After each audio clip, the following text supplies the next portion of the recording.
Are you in a season of waiting this morning? Are you waiting for a child to shape up? Are you waiting for a position at work to open up? Are you waiting for your future, the next step, to be revealed to you? When God says wait, is the name of the message this morning. Because in many ways, we are all in a waiting place, in a holding pattern, in a place where we're not yet where we want to be, but we're in a place where we're kind of stuck. Many times when we're in this waiting place, we can think of it as being as a place where we're stuck. We can get discouraged. We can get angry. We can get anxious. Why am I in this place, God? And we pray to God and we say, why do you have me here? And God says, wait.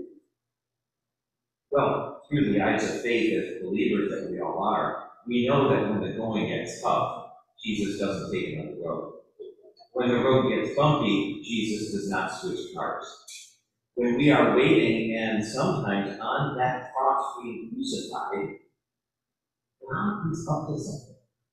God is behind the scenes working on resurrection, working on restoration, working on reformation. Because if you're like me, many times when you were waiting and you didn't want to wait, the wait ended and you came out of it with a new attitude. You came out of it reformed, remolded into somebody that was maybe a little bit better than before the wait. So as we examine this issue, when God says wait, as Christians, we know that God waits with us, and God is working through us and through circumstances when God says wait. So this morning we're in Matthew chapter 13. We've been in for a couple of weeks. In this portion of Scripture, Jesus is using the idiom of farming to teach us about faith. And this morning we hear about a farmer who sets out seeds of wheat in the field. He goes to bed, and an enemy comes along and sows the seeds of weeds in the field. After a few days, the plants come up. The workers notice, hey, there are weeds in this field. And they rush to the landowner and they say, let's go ahead and pull out these weeds. The landowner says, wait, are you kidding? These weeds are going to choke the wheat. These weeds are going to imperil the wheat. This wheat will not grow like it always grows. And the farmer says, wait, I know what's going on here. I know that as the wheat grows next to the weeds, it will be a little bit of a different harvest. I know that if we pull the weeds, the wheat will be harmed. And in fact, by going through this growing process with the wheat next to the weeds, that wheat will come out differently than had it grown on its own. Waiting. That's what this parable seems to be teaching us. Everybody here has been in a place when God says wait. And like those workers, we ask God, what are you up to? What am I supposed to be doing when God says wait? Recently I went to see one of our church members. Her name is Elvia. And Elvia is in hospice now. And she's 93 years old. And she is bedridden. And she is unable to get up and do the things that she once did. And she calmly waits for the Lord to call her home to glory. And I went to see Elvia before I left on vacation. And I walked in, and her entire face lit up.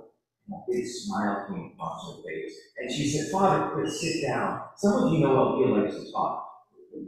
And she said, sit down. And she started recounting stories about what it was like to work in an office. She spent her entire career. And if you've ever seen that TV show, The Office, it was based on Elvia's experience. And so Elvia, time after story, she'll tell you stories spanning how many years?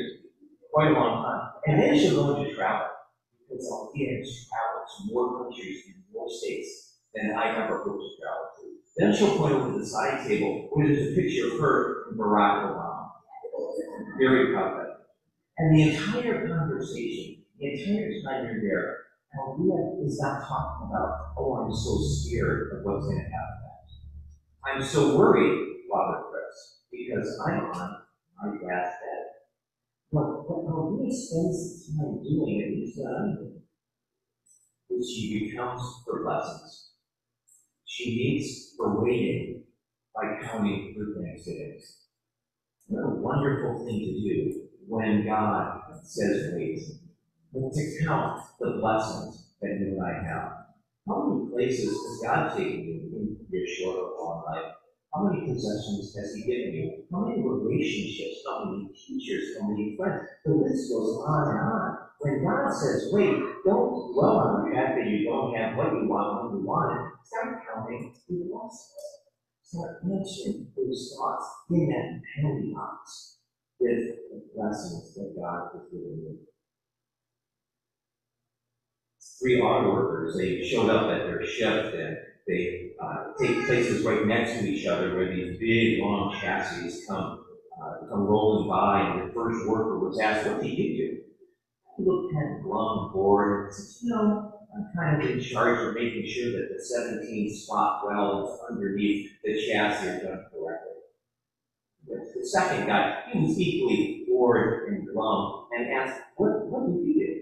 Well, I just make sure that those transmissions that are lowered from the ceiling come down, get bolted in properly into the chassis. They asked the third worker, what do you do? A smile came across his face. He looked so energized and he said, oh my goodness, I make sure that weekend gardeners, that moms, that carpenters have safe, reliable, convenient means of transportation. It all depends on your perspective, doesn't it?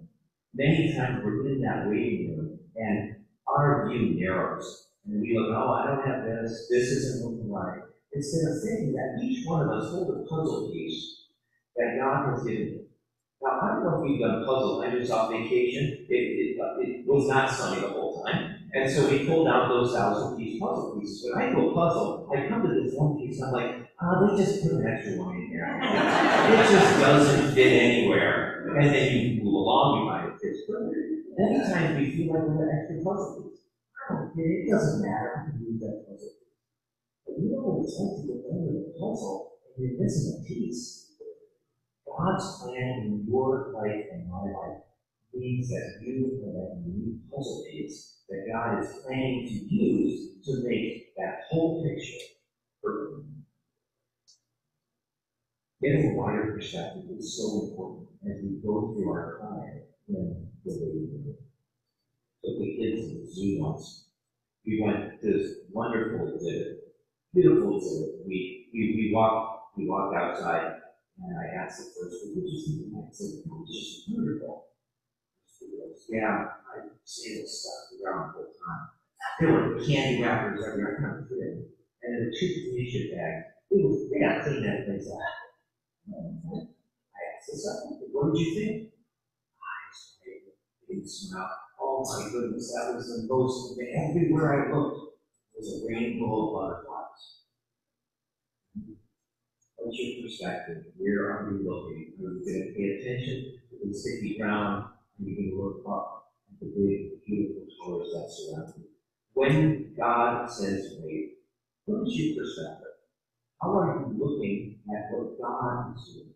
When we come to church, and not my perspective all week, it's time to look at God's perspective and what God is looking at. I have a dear friend named Sue. And Sue is very sporty, and I ran into her the other day. She had her gym outfit on. And Sue, unfortunately, her husband had been through some health concerns. And her husband could no longer, he lost his mobility, he had to be tended to almost 24 hours. And so Sue, who loves to go out to lunches, loves to have dinner parties, loves to go out to movies, it's a whole big social group, could no longer do that. She was all of a sudden thrust into this position of caregiver, which she took very, very well. And yet I saw her in her workout clothes. And I said, Sue, have you been to the gym? And she said, no, I had to cancel my gym membership. I can't go to the gym anymore. But what I did is I took the money from my lunches and my dinners and my gym membership, and I built a home gym. And this home gym is so wonderful. I don't have to worry about the weather. I can just go down there. My husband needs me. I'll be right there. I wonder, when we get into this holding place, we're so tempted to say, oh, I can't do that. Oh, I want that. I want to do that, but I can't do that. I can't do that. What can you do? I wonder, when our circumstances are limited, and we can no longer do the thing I want to do the thing I was hoping to do the thing that everybody else is doing, how might God be telling us when we wait, there's something we can do? Friends, don't get discouraged, get inventive. Don't get angry, get entrepreneurial. Because when God says wait, there are new doors that are opening for us. And I think it's really important for us to pay attention to not what we can't do, but what we can do. Another parishioner, Jerry. Jerry used to be married to Ray, who lived nearby. Many of you know her. She was sold a car, sold a house, and is now in a small apartment. I go to visit her every now and again. She opens up the door. She got her walker, big smile across her face. Jerry, what's going on? She takes me back immediately to this little corner desk where she's knitting caps for community babies. She tells her all day long about how many caps, how many colors she was knitting for these community babies. You think I go see somebody like this who tell me all about their problems, what they can't do, what they wish they could do. But no. She tells me about what she can do.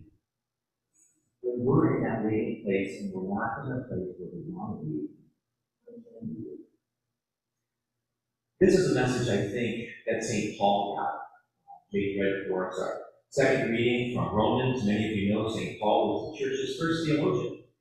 When he was converted to Christianity, he went out and he preached the gospel to the Gentiles, to the non-Jews. And he founded several churches and wrote many letters to them. And in this one particular letter that we heard from today, he made a really striking statement. He said, I suspect that what's ahead of me is way better than what I'm going through.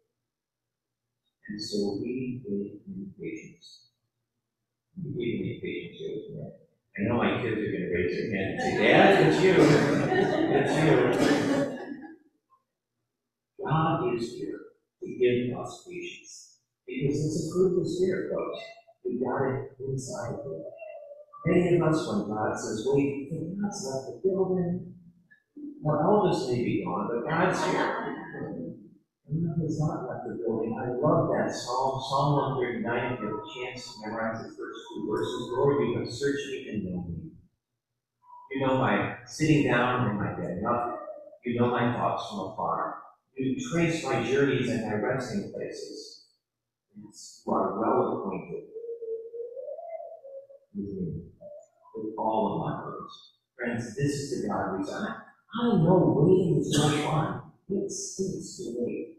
But while we wait, God is doing something great. Amen?